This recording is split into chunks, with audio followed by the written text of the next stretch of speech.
One of our long-serving fellows, Dr Coree Brown Swan, will take over as our Deputy Director this month. Coree joined the Centre in 2013, working to inform the debate during the Scottish independence referendum. She's currently a research fellow on the project Family of Nations, Brexit, Devolution and the Union, exploring intergovernmental relations in the UK and EU negotiations and the effect of Brexit on the politics of independence, making her a perfect candidate for Deputy Director.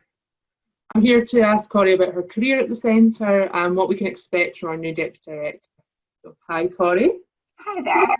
We're very excited that you've become Deputy Director. As I mentioned, you've been one of our fellows for 7 years. Can you tell us a little more about your current role as a research fellow and about your research? Sure, 7 years makes me feel like I've been around really from the beginning when we started talking about these issues. Right now in 2020, my work at the CCC is really focused on three main strands of constitutional politics. Firstly, I really look at intergovernmental relations with an emphasis on how governments in a multi-level system interact and coordinate. Intergovernmental relations, when you say it, people kind of think, oh, it's a little bit arcane, it's a little bit technical, but it's incredibly important in shaping how governments are able to coordinate their responses. We think about COVID, it's an issue which cuts across reserved and devolved competencies. It's also very relevant to the debates about the internal market, which will require, as the UK leaves the European Union and the single market, will require coordination between the different levels. My second area of emphasis looks at the responses of political parties to constitutional change. So how are parties coping with this kind of ongoing evolution of the UK's constitutional setup? And here I really look at how the Labour Party has adapted to devolution and positioned itself on the Union and independence. And finally, an interest which was very much rooted in my PhD, but appears again of growing relevance, I look at how independence is conceptualized. What does it mean? And how is the case for and against independence made? So very busy, especially just now. What has been the highlight of your career so far? I'm not sure if there's been a specific moment or highlight. I think I'm very grateful for the opportunities I've had in the field, doing interviews, talking to people in the classroom and in the community.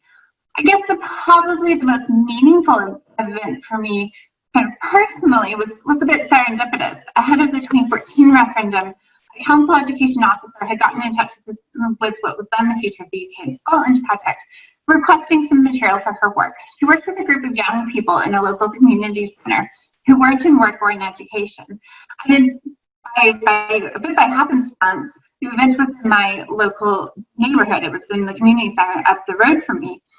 I volunteered to come along, and I had a really thought-provoking and quite delightful afternoon, fielding questions and listening to these kids who are often ignored in the political process. These were kids who had just gotten the right to vote, were able to participate in the referendum, but because they weren't reachable through those traditional channels of work or education, were really being ignored in that. It was really interesting. It was a really engaging and meaningful experience, and a bit of an emotional experience as they talked about how they felt about politics and the political process.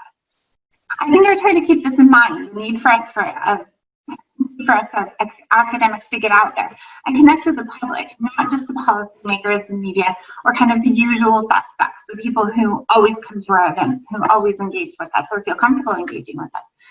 How can we forge connections with people who are underrepresented in this political space? I think that will hopefully underpin some of my work as Deputy Director.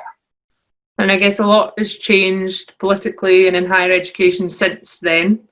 So how has the Centre changed since you started, and what would you say has been the biggest change? Sure, it has been an extraordinary period of change. I think we keep thinking, perhaps overly optimistically, that we might get a break or a pause to reassess, to reflect. But that doesn't seem likely in the near to medium term. When we began, Scottish independence was very much our key focus, with some discussions of how the UK sits as a union and how that union sits within the European Union. And now that's just one of the areas we focus on. Our scope has expanded. I think the Centre has expanded in its ambitions as well. It has a program which draws upon many different academic disciplines and aims to reach more and more people. We've become more innovative and resourceful and have really cemented our reputation as an impartial, credible voice in this field. And I'd really like to build on this legacy and build on our existing. And you mentioned some of the things that you'd like to bring to the role, and I understand you'll be focusing on communications and dissemination, among lots of other things. So what are your ambitions for the centre as director? So I think the pandemic has presented enormous challenges in how and where we do our work. Both of us are doing this from our sitting room, and obviously on the day-to-day life of people. And I'd really like to see us use this new normal to take a moment to consider how we deliver on our commitment to public engagement. We see this in recent efforts. The Basic series, which was launched this summer, was really done in response to a call from educators for accessible materials for remote learning. And while students are back in the classroom and hopefully will stay back in the classroom, I think that really forced us to evaluate how are we reaching people and how can we provide material in ways that are most helpful for different stakeholders. We have a long tradition at the centre really serving as a meeting point, gathering people in a room, whether media, policymakers, or the general public, and discussing the issues of the day. And I hope we'll be able to return to that at some point. Those kind of organic conversations inside the seminar room and during the tea break are really, really important, and they're really hard to replicate digitally.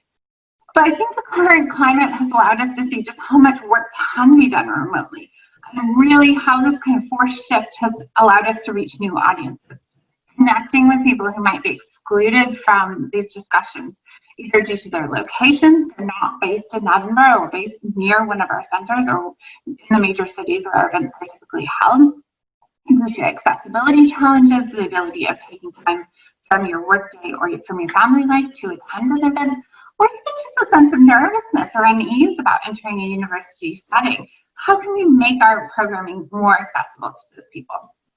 So I guess my broader ambition for the centre and for public engagement and communications is to continue to cement and sustain our reputation for rigorous intellectual work, accompanied by high quality and respected programming, a program of public engagement, especially in the coming years where constitutional change and constitutional issues are very much at the forefront of debate, but likely to be unfolding rapidly.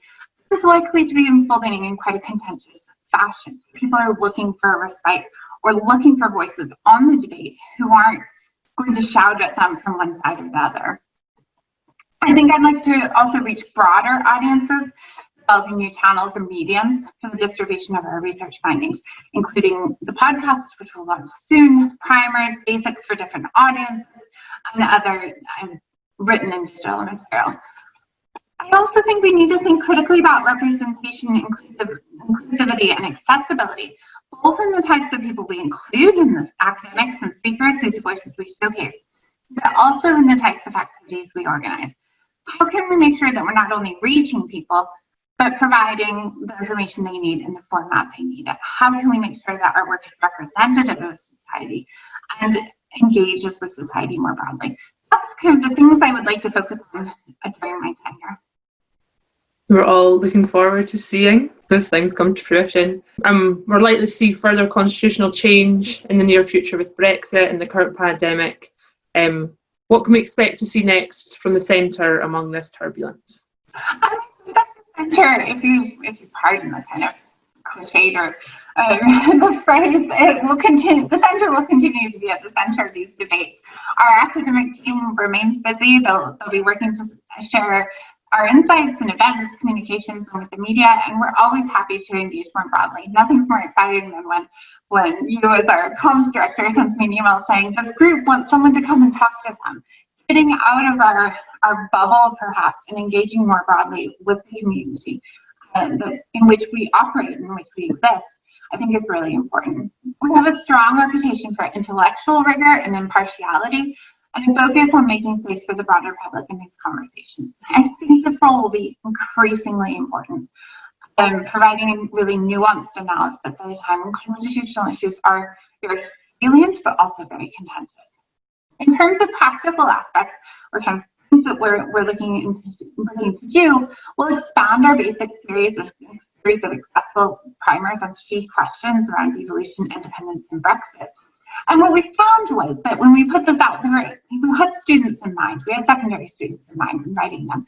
But we found that we heard feedback that this was actually helpful for international journalists, or people who are just trying to refresh themselves or get their heads around certain aspects, how devolution works, certain aspects of the constitutional setup. We'll launch our podcast and then host online and monthly events and briefings. And then hopefully at some point in 2021, hopefully, fingers crossed, we'll be able to resume our normal program of in-person events. But I think the emphasis on digital and the emphasis online is probably here to stay, given the fact that we have been able to reach much broader audiences. And each of these dimensions, I hope, will really allow us to be at the forefront of the political conversations on constitutional change. Perfect. Thank you so much for speaking to me, Coree. We're really excited to have you as Deputy Director and can't wait to see where the Centre will be going next. Great.